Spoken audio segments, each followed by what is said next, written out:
పార్టీకి అన్ని రకాలుగా ఒక పెద్దన్న పాత్ర ఎవరైనా పోషిస్తూ ఉన్నారు అంటే అది న్యాయవాదులే అని చెప్పాలి. అడగకపోతే అమ్మైనా అన్నం పెట్టదన్నట్టుగా, కోరకపోతే దేవుడైనా కూడా వరం ఇవ్వడు అన్నట్టుగా, పిటిషన్ వేయకపోతే, న్యాయస్థానంలో మీరు నిలబడకపోతే న్యాయం కూడా దక్కే పరిస్థితి కూడా ఉండదు.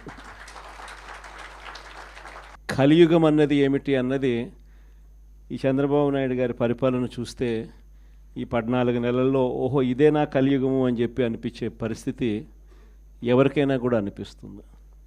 ఎందుకనంటే న్యాయం లేదు, ధర్మం లేదు. తమకు గిట్టని వాళ్ళు ఎవరైనా ఉంటే, తమకు నచ్చని వాళ్ళు ఎవరైనా ఉంటే, తమకు వ్యతిరేకంగా స్వరం వినిపించే వాళ్ళు ఎవరైనా ఉంటే తట్టుకునే పరిస్థితి లేదు, జీర్ణించుకునే పరిస్థితి లేదు.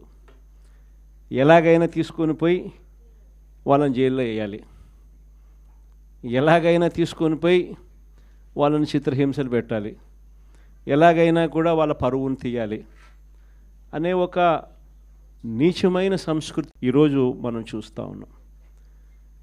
ఒక మనిషిని జైల్లో పెట్టడము అని అంటే తన పరువును, తన ప్రతిష్టలతో ఆడుకోవడం.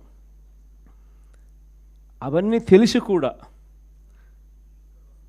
ఏ తప్పు చేయకపోయినా కూడా బురద వేసి తప్పు చేశాడు అని చెప్పి దానికోసం దొంగ సాక్ష్యాలను క్రియేట్ చేసి కేవలం వీళ్ళు పెట్టే ప్రలోభాలు, వీళ్ళు పెట్టే భయం తప్ప వేరే బేసి లేదు, వేరే సాక్ష్యము లేదు.